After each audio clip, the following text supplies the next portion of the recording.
Bonjour à tous et merci de nous rejoindre à Trèves.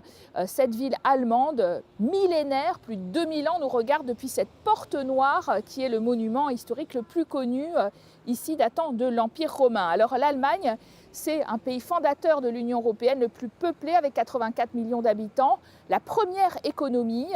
Et cette Allemagne a changé de visage en septembre dernier en portant au pouvoir le chancelier social-démocrate Olaf Scholz après 16 ans de règne de la chrétienne démocrate Angela Merkel. Alors, qu'est-ce que cela va changer pour ce pays, mais aussi pour l'ensemble de l'Europe?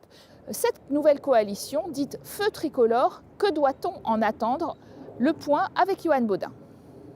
Une passation tout en douceur. Olaf Scholz, candidat des sociodémocrates allemands, a pourtant mis un terme aux 16 années de règne de l'Union des chrétiens démocrates et des conservateurs. Mais celui qui a été à 2 reprises ministre de l'ex-chancelière s'était aussi posé en successeur naturel d'Angela Merkel. Le 8 décembre dernier, les élus du Bundestag l'ont désigné nouveau chancelier. Le fruit d'une courte négociation pour former une coalition tripartite dit Feu tricolore. Une première depuis 1950, elle réunit sociodémocrates, libéraux et verts. Sa nouvelle équipe est une première aussi en Allemagne, totalement paritaire, 8 hommes et 8 femmes. Les Verts accèdent à un super ministère qui allie économie et écologie avec un budget inédit supérieur à 10 milliards d'euros. Ambition affichée, sortir du charbon dès 2030 et atteindre la neutralité carbone en 2045. Des investissements tout en maintenant l'équilibre des finances. Le portefeuille de grand argentier a été confié au chef des libéraux, à lui de faire rimer défis climatiques et défis budgétaires. J'espère que nous aurons un gouvernement compétent et que les 3 partis feront les choses bien. De toute façon, on aura une meilleure politique climatique. Je suis optimiste sur le fait qu'il y aura des évolutions positives et que ces changements seront beaux pour l'avenir. Le gouvernement d'Olaf Scholz devra aussi lutter contre les inégalités qui se sont creusées dans un contexte de pandémie et d'inflation. Autre chantier que ce cabinet entend redynamiser, la construction européenne. Sa coalition plaide pour plus de fédéralisme, oser plus de progrès, mais dans la continuité, arbitrer des forces aux intérêts parfois opposés. Dans cette démocratie du consensus, Olaf Scholz s'est vu confier un mandat de 4 ans qui suscite beaucoup d'attentes.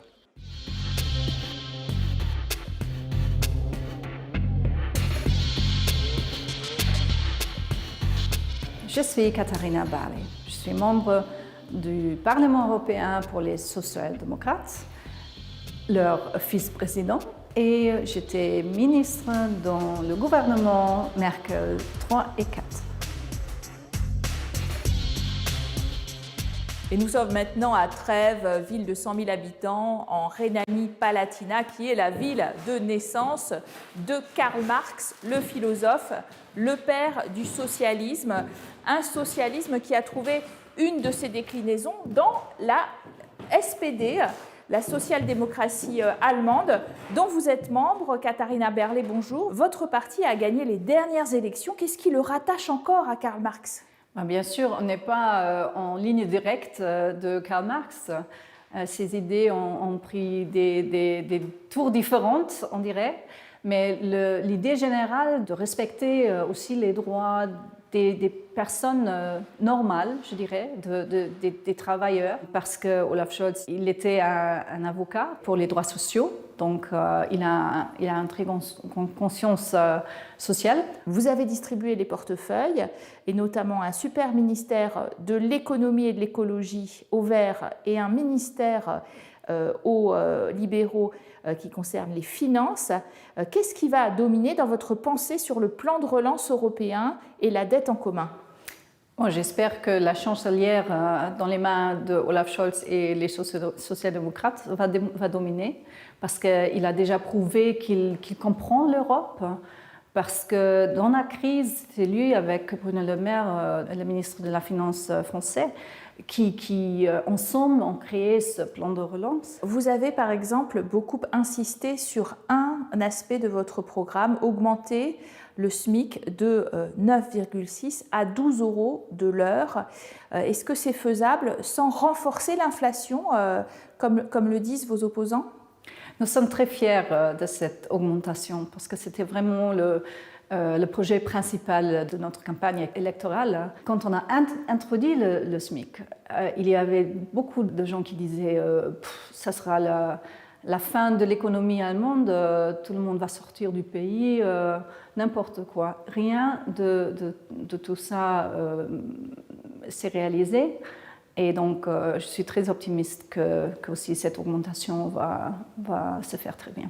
Dans quel sens est-ce que vous pensez que la France et l'Allemagne doivent travailler? Il y a la présidence française de l'Union européenne au premier semestre 2022. Il y a les grands développements, bien sûr, le changement du climat, la migration, très important, aussi le numérique, mais pour moi, personnellement, c'est aussi l'état de droit en Europe, parce qu'on voit les développements qui sont vraiment très ambitieux, je dirais même, en Pologne, en Hongrie, en Slovénie maintenant aussi.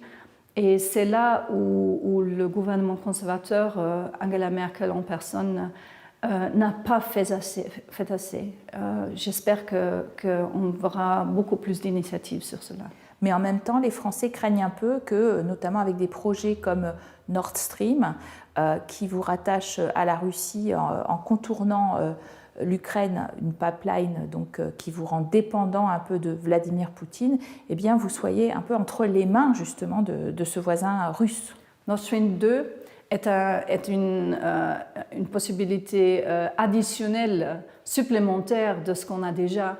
Donc, on ne va pas, pour le gaz russe, couper d'autres sources. Donc, je ne vois vraiment pas comment une source supplémentaire peut aggraver une dépendance. Je ne crois pas que ça sera le cas. En ce moment, on est assez dépendant aussi des pays arabes, où aussi le respect pour l'état de droit, pour les droits fondamentaux, etc., est assez faible. Je crois qu'il faut changer le système d'énergie entier. On va investir beaucoup dans les énergies renouvelables.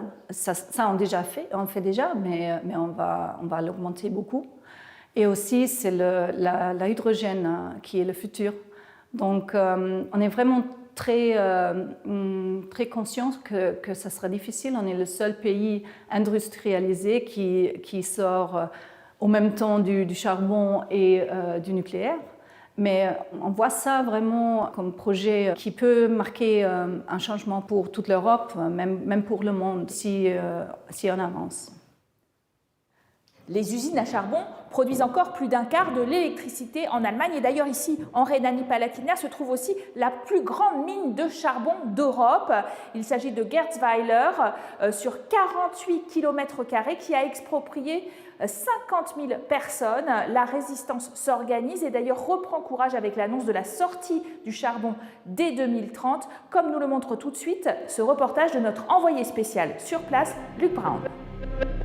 La mine à ciel ouvert de Garzweiler, à une trentaine de kilomètres au sud de Düsseldorf. C'est la plus vaste d'Europe occidentale. Ici est extrait la lignite, un charbon utilisé pour alimenter en électricité le cœur industriel de la Ruhr. À proximité se sont installés ces militants écologistes. C'est là, c'est la mine à ciel ouvert. C'est là qu'ils creusent le lignite. Ils brûlent juste là. Toutes les mines de la région et les centrales électriques, elles constituent ensemble la plus grande source de dioxyde de carbone de toute l'Europe. Derrière ces barricades, ils ont bâti des cabanes dans les arbres. Ils s'y relaient. C'est une ZAD, une zone à défendre. Les zadistes tentent d'empêcher toute évacuation future. Là-bas, là-haut, vous pouvez voir une petite plateforme. C'est un peu inconfortable à cause du vent et de la pluie, et c'est pour cela que nous devons l'agrandir et la rendre plus solide. Une loi datant de 1937 fait primer l'exploitation du sol sur le droit de propriété. Ainsi, en 15 ans, l'extension de la mine a déplacé 12 000 personnes. Mais ici, à Lutzeratz, un agriculteur conteste en justice son expropriation. Les militants y ont installé ce qu'ils appellent la frontière des 1,5 degré, ligne symbolique que l'État ne doit plus franchir selon eux.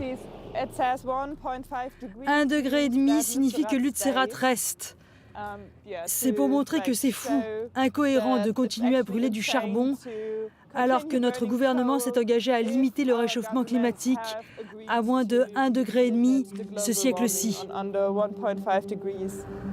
Garzweiler devait être exploité jusqu'en 2045, mais sa fermeture pourrait intervenir d'ici 2030, conformément à l'objectif fixé par le nouveau gouvernement d'abandonner le charbon dans sa production d'électricité.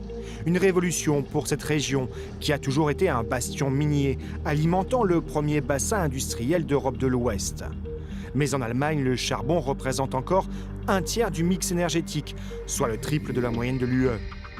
Et à Düsseldorf, jouer l'écologie contre l'économie peut s'avérer délicat, surtout pour le SPD local, alors que le parti a pris la tête d'une nouvelle coalition fédérale plus verte.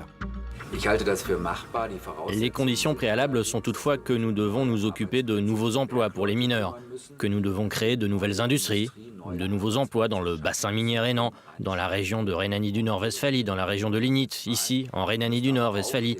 Mais nous devons également accélérer le développement des énergies renouvelables. Il ne faut pas que nos entreprises et nos ménages se retrouvent soudainement sans électricité. L'Allemagne compte plus de 50 centrales électriques au charbon en activité. Datteln 4 est la plus récente, inaugurée en mai 2020. Son exploitant insiste sur le fait que sa technologie moderne la rend moins polluante.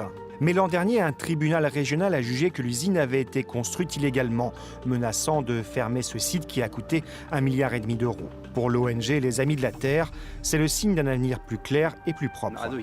Nous attendons donc du gouvernement fédéral qu'il agisse avec engagement. Car si les objectifs de protection du climat fixés à Paris doivent être atteints, nous devons abandonner le plus rapidement possible, au plus tard en 2030, toute production d'électricité à partir du charbon. Et Datteln 4 doit être arrêté le plus rapidement possible. Pour l'instant, le sort de Datteln 4 reste indécis. Pour atteindre l'objectif zéro charbon en 2030, Berlin veut que les énergies renouvelables représentent 80% de son mix énergétique, soit presque le double de leur niveau actuel.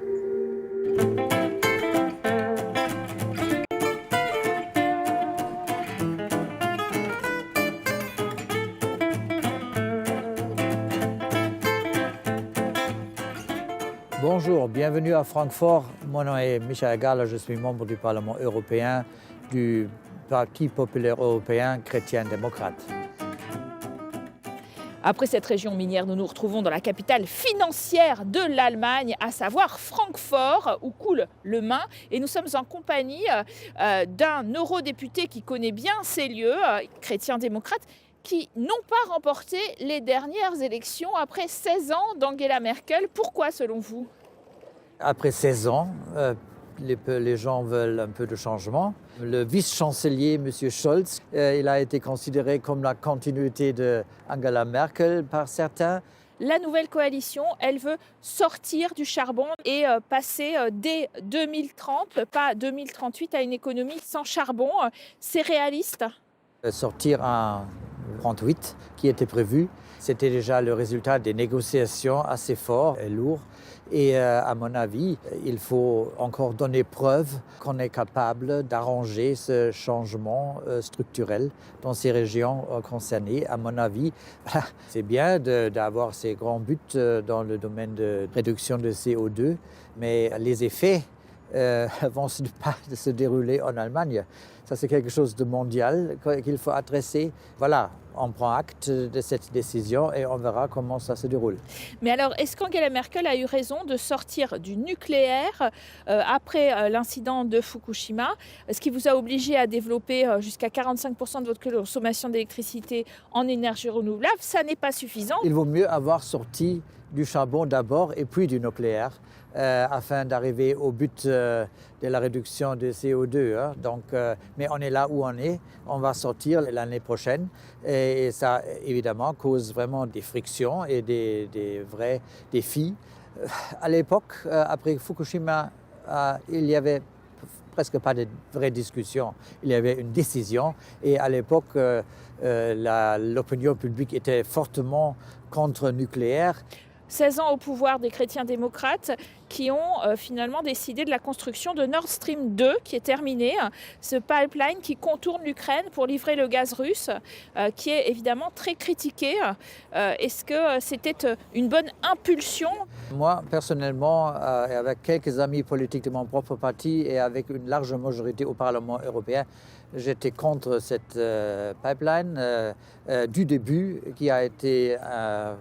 Ils ont commencé en 2015, un an après l'agression contre l'Ukraine. C'était évidemment un projet politique afin d'éviter le transit via l'Ukraine et afin d'affaiblir l'Ukraine. C'était la motivation principale de Vladimir Poutine. Mais au sein de la coalition, les chrétiens démocrates étaient plus hésitants, les social-démocrates très en favorisant. Donc on a trouvé un certain compromis en disant, voilà, ça c'est un projet économique privé qui n'était pas, à mon avis, le cas. Nous avons payé un très haut prix politique de soutenir ce projet. Alors, vous êtes le siège de la Banque centrale européenne qui est juste derrière nous, la BCE qui affirme son indépendance, qu'on accuse maintenant d'avoir généré trop de liquidités sur les marchés à l'occasion de cette crise du coronavirus et donc pas maîtriser l'inflation suffisamment. La construction de la Banque centrale européenne était une construction délibérément pour une indépendance. Et c'était souhaité surtout par les Allemands. Et on ne souhaitait pas une banque qui est dirigée par n'importe quelle structure politique. C'est une banque indépendante qui exerce ses devoirs. Et on accepte cette politique ou non, mais la banque reste dans son mandat.